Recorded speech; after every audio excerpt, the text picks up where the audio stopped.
Expect किया जा रहा था कि बहुत बड़े तादाद के अंदर लोग होंगे, बहुत ज़्यादा जो हैं अहम शख्सियात होंगी, लेकिन यहाँ पर आकर हमें बड़ी हैरानगी हुई कि जो हम एक्सपेक्ट कर रहे थे वैसा नहीं था। जो उनकी अपनी जमात है जो कि हाल ही में बनी है, इस्तेहकाम पाकिस्तान, उसके लोग यहाँ पर मौजूद नहीं थे। सिर्फ गिने चुने लोग मौजूद थे, मोहन चौधरी और इसाक खाकवानी, जो कि पर्सनली ज़ाती उनके साथ उनके ताल्लुकात हैं। उसके अलावा नुमान लंगड़ियाल थे, हरून अख्तर थे या हमायूं अख्तर थे, वो तो उनके या रिश्तेदार भी हैं ना, या चौधरी सरवर थे, ख्वाजा सलमान रफीक थे। तो ये सिर्फ इस्तेहकाम पार्टी की जो उनकी किचन कैबिनेट है, या फिर जो उनके जो पुराने और जाती दोस्त थे वही वो शामिल। किचन कैबिनेट भी नहीं आप कह सकते, ये कह लेंगे आप उनके जाती जो दोस्त थे वो शामिल। कोई भी क्रिकेटर नहीं आया एम्बुलेंस में बैठ के घर से कब्र यहाँ मस्जिद तक आए। बहुत ज़रा जज्बाती थे, आपदीदा थे, और उनकी सिचुएशन से नज़र आ रहा था कि वो कितने गमज़दा हैं। और जब नमाज जनाजा पढ़ाई गई, चूँकि हम विटनेस कर रहे थे, तो नमाज जनाजा के दौरान उनकी कैफियत ये थी कि वो बार बार हिचकी ले रहे थे। और जब उन्होंने अपने भाई का आखिरी दीदार किया तो उस वक्त वो बहुत जज्बाती थे, कंधा भी अपने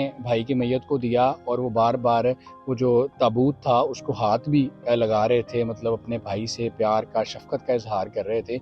और वापसी पे जब नमाज जनाजा हो गई तो कब्रिस्तान लेकर जाना था मैयत को, तो उस वक्त भी जहांगीर तरीन ने उसी एम्बुलेंस में बैठने का फ़ैसला किया, और उसी एम्बुलेंस में बैठ के अपने भाई के साथ जो है वो कब्रिस्तान तक पहुँचे। और फिर वहाँ पर वो तदफीन के मौका पर भी बहुत ज़्यादा जज्बाती थे। तहरीक-ए-इंसाफ, चूँकि आपको पता है कि वो ज़रा उन पे कंडीशन इस तरह की है कि वो इसी तरह उनके लीडर्स जो हैं वो ओपनली बाहर नहीं आ सकते। तो यही वजह है कि शायद अगर ये पाबंदियाँ ना होती तो शायद कुछ लोग जो तहरीक-ए-इंसाफ के नज़र आते हैं, जिनका ज़ाती ताल्लुक़ था जहांगीर तरीन के साथ। अस्सलाम वालेकुम नाज़रीन, जहांगीर तरीन के भाई आलमगीर तरीन की नमाज जनाजा अदा कर दी गई है, तदफीन मुकम्मल हो चुकी है। हम मस्जिद के बाहर मौजूद हैं, यहाँ पर नमाज जनाजा अदा की गई। कौन कौन सी शख्सियात शामिल हुई, जहांगीर तरीन की कैफियत क्या थी, कौन लोग आज नमाज जनाजा में आए। सीनियर सहाफ़ी नबील रशीद साहब हमारे साथ मौजूद हैं, हम इनसे पूछते हैं। नबील साहब, सबसे पहले जो हमारे नाज़रीन जानना चाहते हैं कि जहांगीर तरीन के भाई के आखिरी सफ़र में कौन कौन शरीक हुए।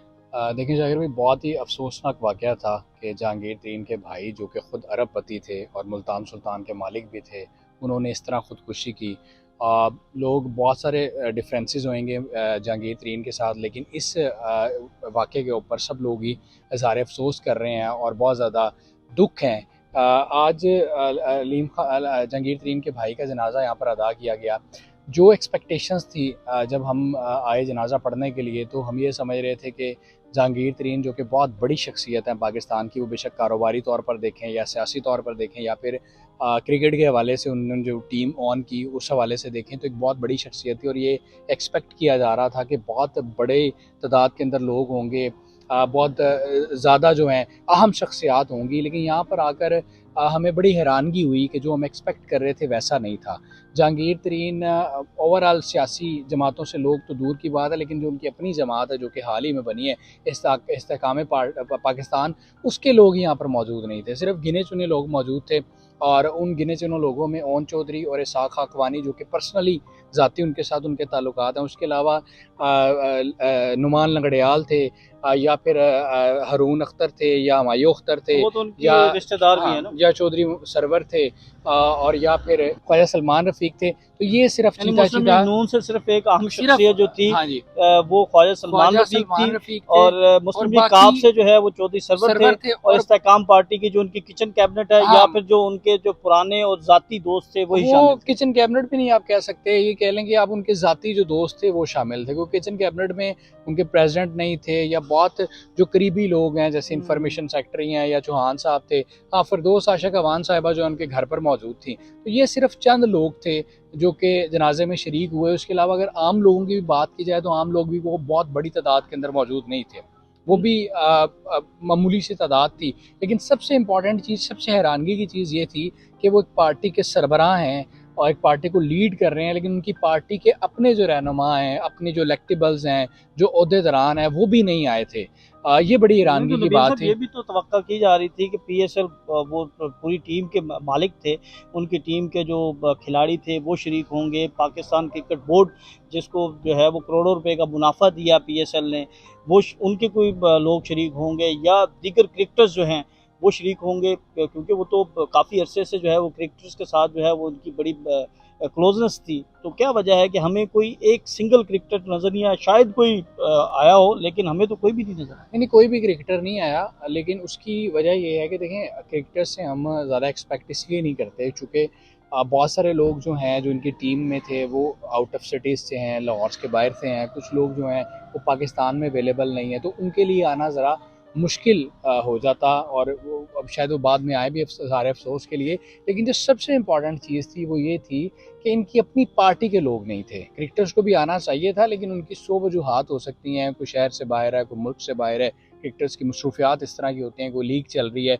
लेकिन जो सियासतदान है जिनका काम ही सियासत करना है और उनकी पार्टी चेयरमैन के भाई का इस तरह सडन इंतकाल हुआ और इतना डिप्रेसिंग इंतकाल हुआ, तो उनके हवाले से ज़्यादा तशवीश है कि वो क्यों नहीं आए। लेकिन ओवरऑल सफ़र आखरत जो है उनका घर मॉडल टाउन में उनको। नबील साहब, जहांगीर तरीन साहब जो हैं वो बड़े क्लोज थे अपने भाई के, तो उनकी कैफियत क्या थी? देखें, यकीनी तौर पर किसी का इस तरह भाई जो है वो चला जाए तो वो बहुत ज़्यादा तकलीफ़ दे मौका होता है। जहांगीर तरीन की रिहाइश का जो मॉडल टाउन में वहाँ पर उनकी मैयत रखी गई थी, और जब हम वहाँ पर उनके घर में पहुँचे और मैयत को एम्बुलेंस में रखा गया मस्जिद तक आने के लिए, तो उस वक्त जो जहांगीर तरीन का स्टाफ था और उनके रिश्तेदार थे, वो आवाज़ें आना शुरू हो गई कि साहब के लिए गाड़ी निकाली जाए। तो गाड़ी स्टार्ट हो गई, गाड़ी निकल भी पड़ी, लेकिन जहांगीर तरीन ने अपनी ज़ाती गाड़ी में बैठने से इनकार किया, और जहांगीर तरीन जो है वो उसी एम्बुलेंस में जिसमें उनके भाई की मैयत थी, वो उसी में बैठे और अपने भाई की मैयत को लेकर एम्बुलेंस में बैठ के घर से यहाँ मस्जिद तक आए। मस्जिद में आने के बाद अब वो बहुत ज़्यादा जज्बाती थे, आपदीदा थे, और उनकी सिचुएशन से नज़र आ रहा था कि वो कितने गमज़दा हैं। और जब नमाज़ जनाज़ा पढ़ाई गई, चूँकि हम विटनेस कर रहे थे, तो नमाज़ जनाज़ा के दौरान जो है उनका वो हिचकी ले के उनकी कैफ़ियत ये थी कि वो बार-बार हिचकी ले रहे थे, और जब उन्होंने अपने भाई का आखिरी दीदार किया तो उस वक़्त वो बहुत जज़्बाती थे, और उन्होंने फिर ख़ास तौर पे कंधा भी अपने भाई की मैयत को दिया, और वो बार-बार वो जो ताबूत था उसको हाथ भी लगा रहे थे, मतलब अपने भाई से प्यार का, शफ़क़त का इज़हार कर रहे थे।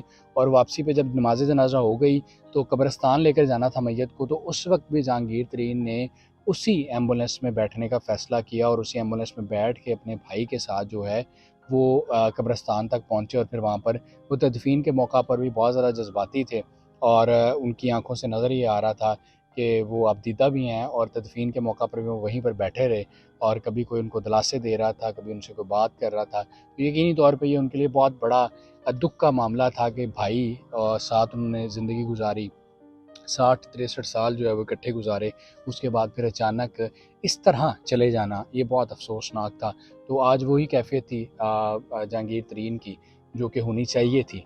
लेकिन जो कुछ आज हुआ, ये बड़ा सडन और बड़ा सरप्राइजिंग था कि एक ऐसा शख्स जो कि अरबपति है, जिसको पैसे का कोई टेंशन नहीं है और कामयाब बिजनेसमैन है, उसका इस तरह ख़ुदकुशी करके चले जाना, ये बहुत अफसोसनाक है। आखिरी क्वेश्चन मेरा ये है कि हमें शायद उनकी पार्टी की तो बात कर रहे हैं, लेकिन हमें कोई हुकूमती शख्सियत जो है वो नज़र नहीं आई। और फिर दूसरा ये है कि उनका तहरीक इंसाफ के साथ बड़ा एक ताल्लुक़ रहा है, तो कोई भी हमें जो है वो तहरीक इंसाफ की तरफ से जो है वो कोई शख्स जो है वो आज जनाजे में नज़र नहीं आया, कोई रहनुमा जो है वो नहीं देखें, दिखा। हुकूमती शख्सियत की अगर बात की जाए तो लाज़मी तौर पर मैंने आपको पहले भी कहा है कि जितना बड़ा उनका कद-काठ है, वो पाकिस्तान के खाली सियासतदान नहीं बल्कि कामयाब बिज़नेसमैन भी साथ हैं, ही घर और है हाँ, हाँ जी। शहबाज और शरीफ का, हमजा शहबाज। बहुत सारा उनके रेफरेंसेस हैं, लेकिन उसके बावजूद जो है वो नहीं आई। अब उसमें मैं नहीं कह सकता कि वो क्यों नहीं आए, लेकिन मैं यही कहना चाहूँगा कि आना चाहिए था। और रही बात तहरीक इंसाफ की, तहरीक इंसाफ चूँकि आपको पता है कि वो ज़रा उन पे कंडीशन इस तरह की है कि वो इसी तरह उनके लीडर्स जो हैं वो ओपनली बाहर नहीं आ सकते। तो यही वजह है कि शायद अगर ये पाबंदियाँ ना होती तो शायद कुछ लोग जो तहरीक इंसाफ के नज़र आते हैं जिनका ज़ाती ताल्लुक़ था जहांगीर तरीन के साथ, लेकिन चूँकि हालात और वाक़यात इस तरह के थे कि वो तहरीक इंसाफ वाले जो आज अगर वो आ नहीं जाते आए। तो फिर ये चहमुगोइयाँ हो जाती कि इन्होंने भी पार्टी छोड़ दी या ये भी इस्तेहकाम पार्टी में लेकिन शामिल हो गए। देखें, इतनी तो मैच्योरिटी होनी चाहिए कि ज़ाती ताल्लुक़ भी किसी चीज़ का नाम होता है। जब आप किसी पार्टी में रहते हैं तो बहुत सारे लोगों के साथ आपका पर्सनल टर्म बन जाता है, तो वो पर्सनल टर्म्स की बुनियाद पे लोग आते भी हैं, और मेरा ख़्याल ये है कि सियासी मामलात को अलग रखना चाहिए ज़ाती मामलात से, और लोगों को आना चाहिए और इस तरह दुःख में शरीक होना चाहिए। जी बिल्कुल, हम दुआ गो हैं कि आलमगीर तरीन साहब की जो आखिरी सफ़र है वो आसान हो और उनके लिए जो है वो तमाम मनाज़िल जो हैं वो आसान हों। अल्लाह ताला उन्हें गरीकी रहमत में जगह दे, और हम भी उनकी फ़ैमिली के साथ उनके गम में बराबर के शरीक हैं। आज हम यहाँ पर आए, हमने जनाज़ा पढ़ा, जनाज़ा कवर किया, और बिल्कुल नबी साहब ने दुरुस्त कहा कि हमें जो हमारी तवक्कुआत थी कि जहांगीर तरीन हैं, उनके भाई आलमगीर तरीन हैं, बड़ी शख्सियत हैं, तो बड़े लोग आएँगे और उनके गम में जो है वो शरीक होंगे, लेकिन हमें आज जनाज़े में वो अहम शख्सियात नज़र नहीं आई जिनके हवाले से बात की जा रही थी।